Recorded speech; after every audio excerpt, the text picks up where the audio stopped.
प्राणनाथ प्यारे की जय। भाई रे ब्रह्म ज्ञानी ब्रह्म दिखलाओ, भाई रे ब्रह्म ज्ञानी ब्रह्म दिखलाओ। तुम सकल में साही देखा, ये संसार सकल है सुपना, तो तुम पार ब्रह्म क्यों पेख्या। ब्रह्म ज्ञानी ब्रह्म दिखलाओ, भाई रे।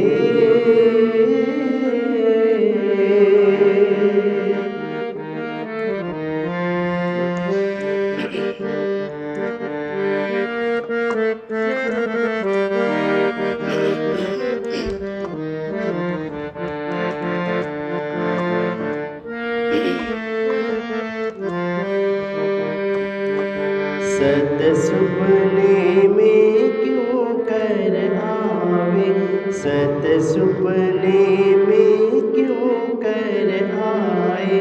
सत साही है न्यारा,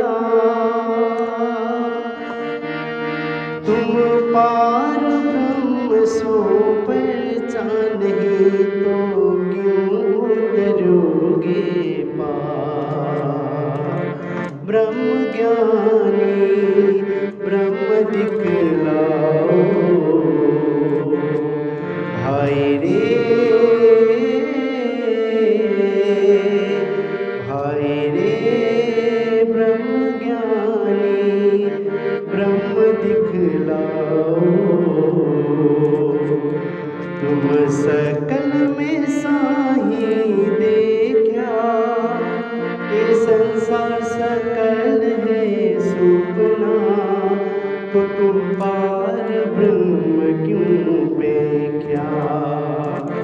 ब्रह्म ज्ञानी ब्रह्म दिखलाओ, भाई रे।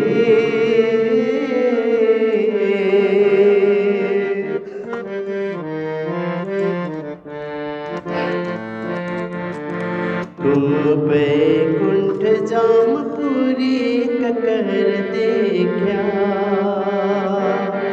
तुम बैकुंठ जामपुरी ककर देखा। तब तो शास्त्र पुराण सब मान्या, तुम बैकुंठ जामपुरी ककर देखा। तब तो शास्त्र पुराण सब मान्या, सुखदेव व्यास के बचन बिना, कौन कयो में जान्या। ब्रह्म ज्ञानी ब्रह्म दिखलाओ, भाई रे। भाई रे ब्रह्म ज्ञानी ब्रह्म दिखलाओ। तुम सकल में साही देखा, ये संसार सकल है सुपना, तो तुम पार ब्रह्म क्यों पेख्या। ब्रह्म ज्ञानी ब्रह्म दिखलाओ, भाई रे। भाई रे। बोलो श्री प्राणनाथ प्यारे की जय, सद्गुरु महाराज की जय। हाँ, मत कहे गुरु सोई कीजे, जो अलख की दे वे लख। इन उल्टी से उल्टाए के, पिया प्रेम करे सन्मुख, पिया प्रेम करे सन्मुख।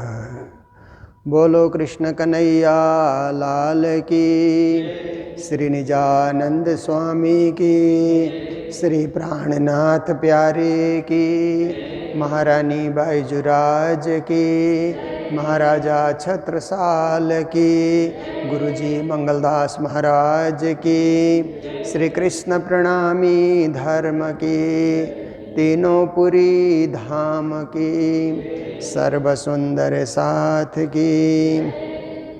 सुनो रे सत के बंजारे प्रणाम।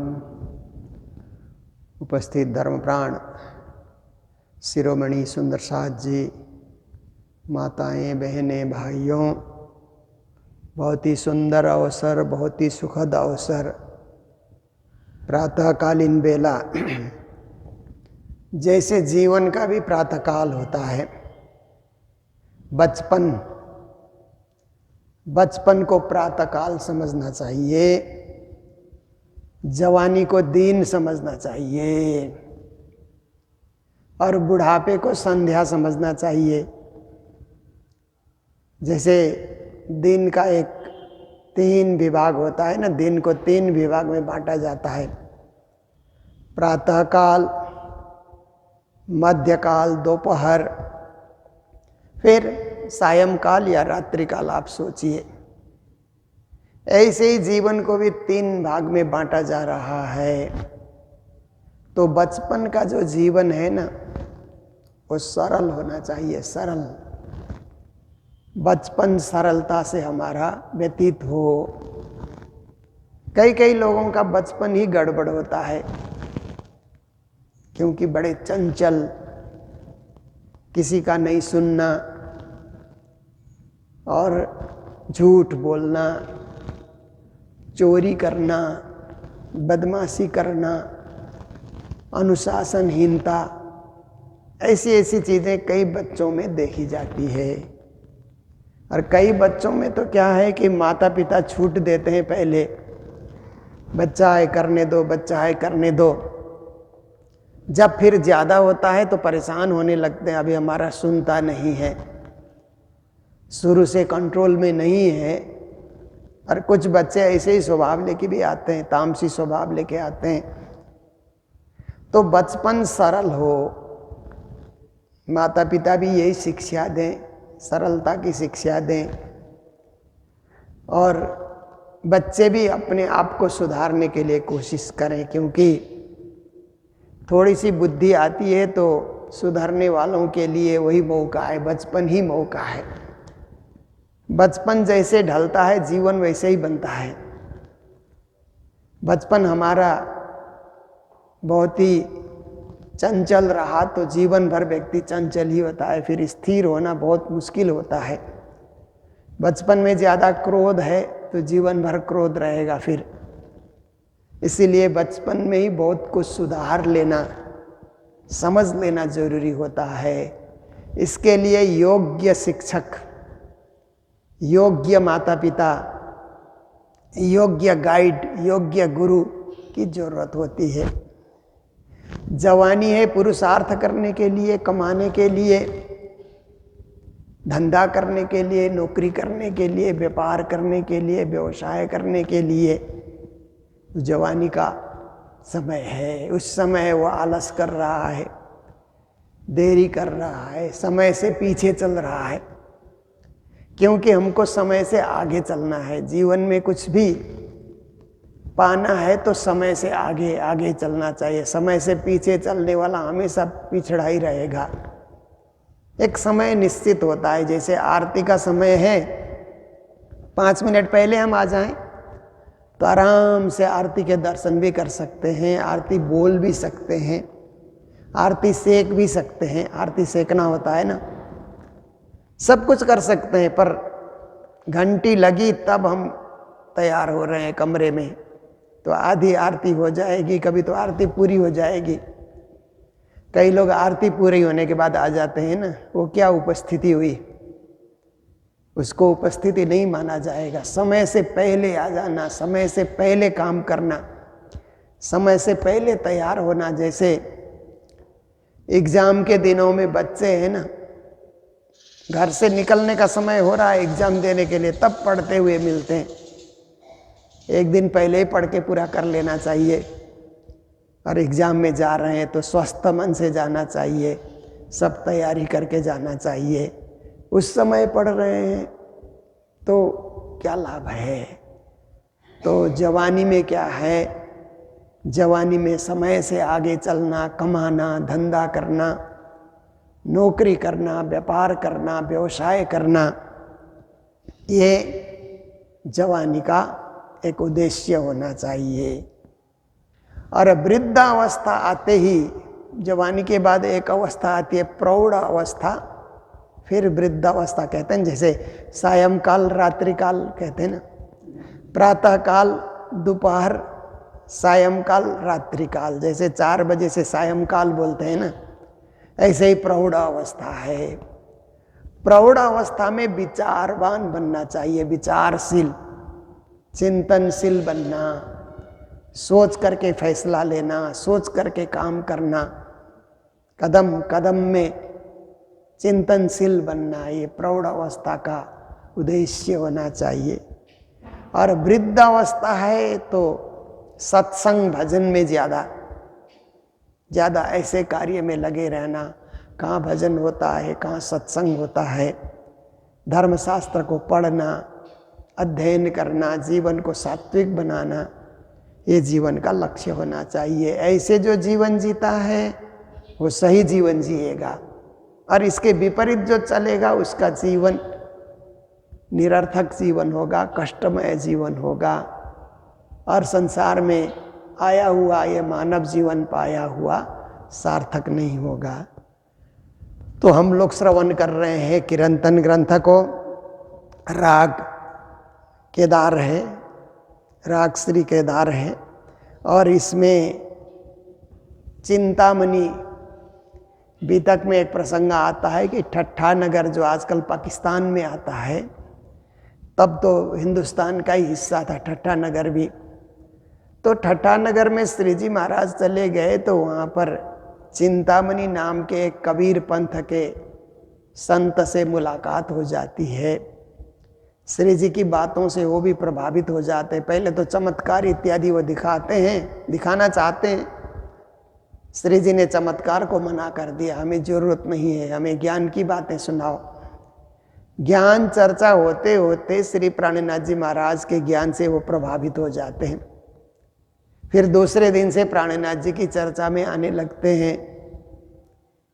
तो उसी बीच में प्राणनाथ जी ने एक रोज कुछ खंडनी कर दी, चमत्कार की खंडनी, आडंबर की खंडनी, ये सब प्राणनाथ जी महाराज ने कर दी। तो चिंतामणि को चिंता हो गई, इतने सारे मेरे शिष्य भी साथ में आ रहे हैं और गुरु महाराज हमारी खंडनी कर दें तो शिष्य लोग क्या सोचेंगे। इसलिए प्राणनाथ जी के कानों में आकर के उन्होंने कहा कि गुरुदेव खंडनी करते हैं तो मुझे अकेले बैठा करके जो कुछ मेरा दोष है मुझे अकेले समझाइए, चेलों के बीच में मत करिए। इससे क्या है कि चेलों के बीच में मेरी बदनामी होती है। तो श्री जी महाराज ने कहा ठीक है, ध्यान रखेंगे। पर रात को चर्चा के बाद श्री जी महाराज सोए तो ये चौपाई उतरने लगी, क्योंकि ज़्यादातर वाणी तो रात को ही उतरती थी। दिन भर तो चलते थे, प्रचार करते थे, लोगों से बातें करते थे, शाम होते होते वाणी उतरने लगती थी। तो ये प्रकरण रात्रि काल में अवतरण हुआ इस प्रकरण का। तो श्री जी महाराज ने फिर क्या किया कि दूसरे दिन सुबह वो प्रकरण उतरा हुआ कागज में लिखा था, उसको नीचे दरवाजे में चिपकाने के लिए कहा कि नीचे चिपका दो, कोई भी आएगा तो पढ़ता हुआ आएगा। चिंतामणि भी अपने शिष्यों के साथ आए तो पढ़ा इस प्रकरण को। पढ़ने के बाद उनको लगा ये सब तो मुझे ही कहा जा रहा है, मेरी स्थिति का चित्रण है, इसमें मेरे स्वभाव का चित्रण है। तो आकर के श्री जी के चरणों में वो गिर जाते हैं और मेरे अहंकार को दूर कीजिए, जो काले कुत्ते के समान है उसको लाठी मारिए, ऐसा भी कहते हैं। ये सब प्रसंग बीतक में आता है जो विस्तार से हम लोग बीतक में सुनाते हैं। तो उस समय श्री जी के मुखारबिंद से जो चौपाई निकली, कौन सी चौपाई थी? सुनो रे सत के बंजारे, एक बात कहूँ समझाई। देखिए श्री जी कहते हैं, हे सत्य के बंजारे। बंजारे व्यापारी को कहा जाता है। बंजारा एक जाति भी होती है, बंजारा जाति। तो वो लोग एक जगह से दूसरी जगह जाते हैं, कुछ व्यापार करते हैं, सामान बेचते हैं, शहर शहर में जगह जगह घूमते रहते हैं। ऐसे व्यापारी एक जाति है। श्री जी महाराज ने सभी संतों को, सभी प्रचारकों को, सभी ज्ञानियों को बंजारा ही कहा, क्योंकि धर्म प्रचारक, पंडित, ज्ञानी, मुनि भी एक जगह जाते हैं, प्रवचन करते हैं, दूसरी जगह जाते हैं, करते हैं, तीसरी जगह जाते हैं, करते हैं। जैसे व्यापारी व्यापार कर रहा है अपने सामान का, ऐसे ही अपने अपने ज्ञान का सब लोग प्रचार प्रसार कर रहे हैं, विस्तार कर रहे हैं। तो सत्य के बंजारे, सत्य के व्यापारी मतलब सत्य ज्ञान वितरण करने वाले, सत्य ज्ञान का विस्तार करने वाले, सत्य ज्ञान को जगह जगह लोगों तक पहुंचाने वाले हे बंजारे। एक बात कहूं समझाई, कहते हैं आपको हम एक बात समझा करके बता देते हैं। बातें तो कई है, पर मूलतः एक बात समझ आएगी तो सब बातें समझ आ जाती है। इसलिए एक बात आपको समझा करके कह रहे हैं, या फंदबाजी रची माया की, तामे सब कोई रहा उलझाई। कहते हैं ये जो संसार का खेल है ना, फंदा, फंदे में लटक जाते हैं ना तो मृत्यु हो जाती है ना, ऐसे ही माया ने फंदा डाल रखा है। एक न एक रोज उसका अंत कर देने के लिए ये माया ने अपना फंदा फैला रखा है।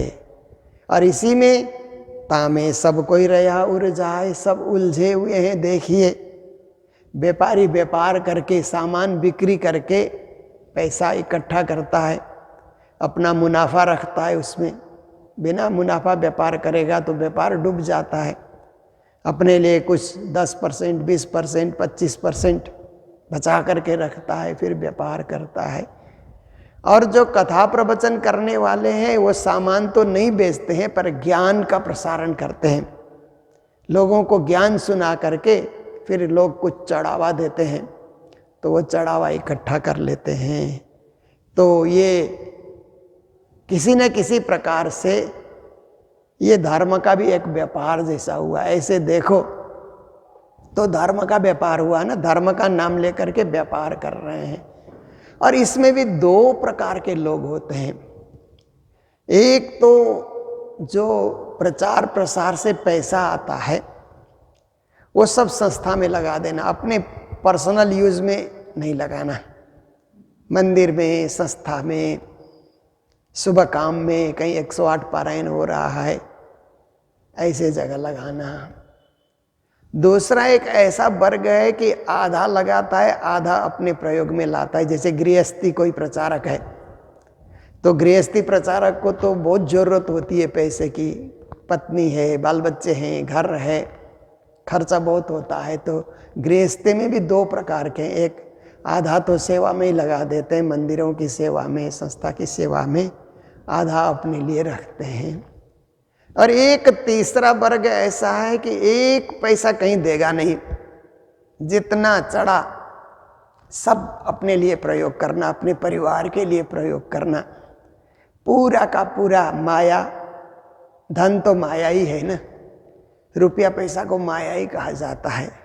जो माया आई पूरा ही उसने अपने लिए प्रयोग किया, उसका किसी को कुछ दिया नहीं।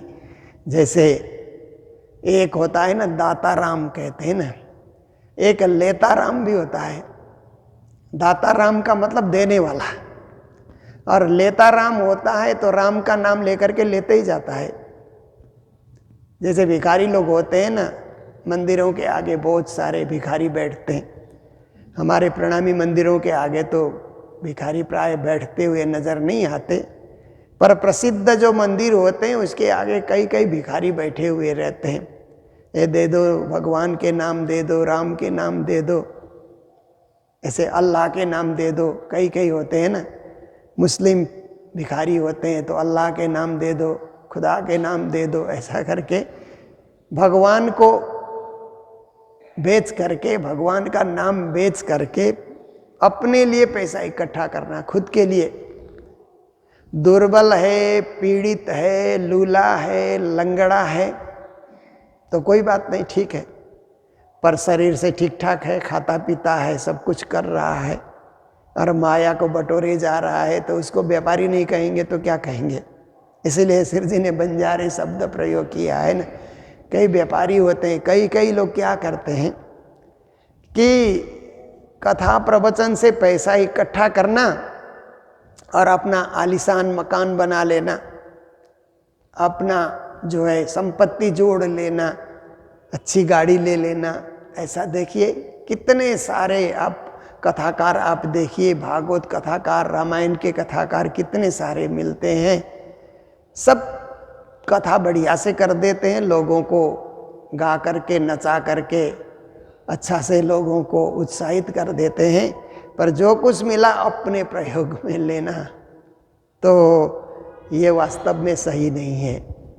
सामाजिक संपत्ति इकट्ठा करके व्यक्तिगत प्रॉपर्टी बनाना वो कोई पुरुषार्थ नहीं है, उसको पुरुषार्थ नहीं माना जाएगा। सामाजिक संपत्ति समाज में ही लगना चाहिए। सामाजिक संपत्ति का बहुत जरूरत है तो थोड़ा बहुत अपना प्रयोग करो, पर ज़्यादा तो समाज सेवा में ही लगा देना चाहिए। ये ज्ञानियों का काम है, विचारवान लोगों का काम है, समझदार लोगों का काम है। तो ऐसा नहीं किया तो माया का फंदा बढ़ता ही जाएगा। श्री जी कहते हैं लोभ का अंत नहीं होगा। माया का फंदा क्या है? लोभ, माया, ये लोभ लालच, ये तो माया के ही तो, माया की संतान मान लो। माया माँ है तो माँ की संतान में लोभ लालच है, तो लोभ बढ़ता जाएगा, लोभ बढ़ता जाएगा। तो इस तरह से तामे सब कोई रहा उड़ जाए, और सब कोई उसी में उलझे रहेंगे। चलो ये धंधा अच्छा है। कभी कभी कई लोग और धंधा चलाते हैं, नहीं चलता है तो चलो प्रवचन रूपी धंधा शुरू कर देते हैं। तो ऐसा करके ये धंधा लोग शुरू कर लेते हैं। इसमें ज़्यादा मेहनत भी नहीं है और आवक अच्छा होगा, ये भी लोग व्यापार समझ लेते हैं। तो श्री जी महाराज कहते हैं ये उलझन है, इस उलझन में उलझोगे तो लोभ लालच से कभी निकल ही नहीं पाओगे। आटी आन के फांसी लगाई। अब क्या है कि फंदा है ना, फांसी का फंदा बोलते हैं ना, उसी को श्री जी महाराज ने, ये फंदा है, ये आटी फांसी लगाने के लिए, आपको लटका देने के लिए माया ऐसे ही चाहती है। वे भी उलटिए दई उल्टा है। अब उसमें भी फिर हमारी जो इंद्रियां हैं, वो इंद्रियां हमको उल्टे रास्ते पे चलने की शिक्षा देती है। हमारी जितनी भी इंद्रियां हैं वो इंद्रियां देखिए, कान कहता है कि सत्संग की बातें न सुनो, दूसरे की निंदा स्तुति सुनो, राजनीति की बातें सुनो, दुनिया भर की बातें सुनो तो कान अगाता नहीं है, सुन सुन करके कान अगाता ही नहीं। सत्संग की बातें 5 मिनट सुनो तो कान अघा जाता है।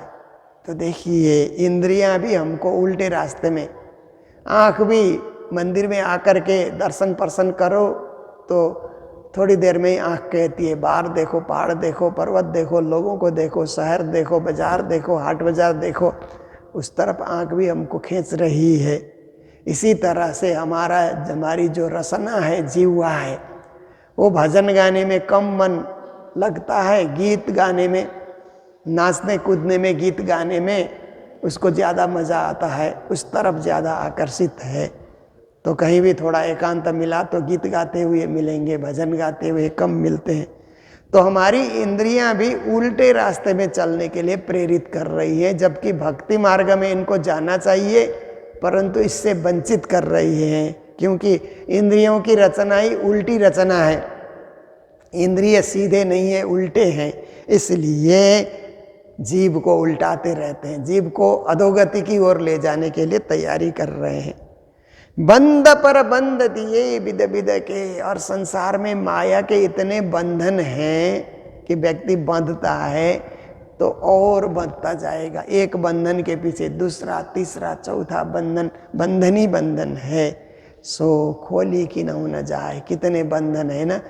शरीर का भी बंधन है, परिवार का बंधन है, व्यापार का बंधन है, व्यवहार का बंधन है। दुनिया में कितने सारे बंधन लगे हुए हैं और तरह तरह के बंधन बंधे हुए हैं। सो खोली कि न जाए, इस बंधन को कोई खोल नहीं सकता। खोलने के लिए प्रयास भी करेगा ना तो भी बंध जाता है। कितना ही प्रयास करो फिर बंधना, फिर बंधना। ऐसे ये माया का बंधन है कि कभी व्यक्ति इस बंधन से मुक्त हो नहीं सकता। जब तक शरीर है, भूख लगते रहती है, भूख लगती है तो भोजन के पीछे चला गया, बंधन है वो भी एक तरह से। आप देखिए, आहार करने के बाद भी तृप्ति नहीं होती है, फिर और कुछ खाओ और कुछ खाओ और गप्पें करो और मस्ती करो और दुनियादारी में फंसे रहो, तो इससे निकलना कभी होता नहीं। कोई भाग्यशाली ही निकलते हैं, सब के सब नहीं निकल सकते। जिसका पूर्व जन्म का पुण्य उदय होता है, या गुरु की कृपा हो जाती है, या खुद की आत्मा जाग जाती है, तो ही इससे निकल सकते हैं। अन्यथा ये माया के फंदे से निकलना बहुत ही असंभव कार्य है। 14 भवन लगे अंधेरी, 14 लोक तक ये माया का अंधकार फैला हुआ है, माया का अंधेरा का विस्तार है। झूठ को खेल झूठाई, ये झूठा खेल चल रहा है 14 लोक में। संसार का खेल ही झूठा खेल है, और झूठे खेल में सब खेले जा रहे हैं, झूठ का विस्तार कर रहे हैं। झूठ बोलना, ठगाई करना, लोगों को लूटना, परेशान करना, ऐसे ऐसे खेल में बहुत सारे लोग पड़े हुए हैं। थोड़ी सी कमाई के लिए कई लोगों के साथ धोखा भी लोग कर लेते हैं, ऐसा भी दुनिया में चलता है। प्रकट नास व्यास पुकारे, और भागवत में व्यास जी ने कहा कि ये सृष्टि नश्वर सृष्टि है, माया भी नश्वर है, सृष्टि भी नश्वर है, हमारा शरीर भी नश्वर है, एक न एक रोज सब कुछ नाश हो जाएगा। ये प्रकट रूप से वेद व्यास जी ने कहा कि ये झूठा है, झूठी माया ऐसे है। सुखदेव साख पुराई, सुखदेव जी ने भागवत में साक्षियां दे दे करके, भागवत की रचना तो वेद व्यास जी ने की, सुखदेव जी ने उसमें और अमृत भर दिया, अनेक साक्षियां दे करके उसको और सुंदर बनाया। इसलिए सुखदेव जी और वेद व्यास जी भागवत के शास्त्र के द्वारा जगत को यही समझा रहे हैं कि माया से निवृत्त होने के लिए प्रयास करो, क्योंकि प्रवृत्ति रहेगी तो जन्म मरण का चक्र चलता रहेगा, जीव इसी में फंसा रहेगा। निवृत्ति मार्ग को अपनाओगे तो इससे मुक्त हो जाओगे, आवागमन से रहित हो जाओगे, और ये जीवन आपका सफल होगा। मनुष्य जीवन ही मेला है, निवृत्ति के लिए, प्रवृत्ति के लिए। पशु जीवन प्रवृत्ति के लिए है, मानव जीवन निवृत्ति के लिए। ऐसे सुखदेव जी ने भी और वेद व्यास जी ने पुकार पुकार करके भागवत में समझाया है।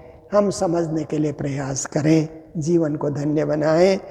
तो ये प्रसंग तो लंबा है, चलता रहेगा, रोज ही चलता रहेगा। और हम लोग ऑनलाइन चर्चा में आधे घंटे के लिए बैठते हैं और चर्चा का आनंद हम लोग लेते हैं।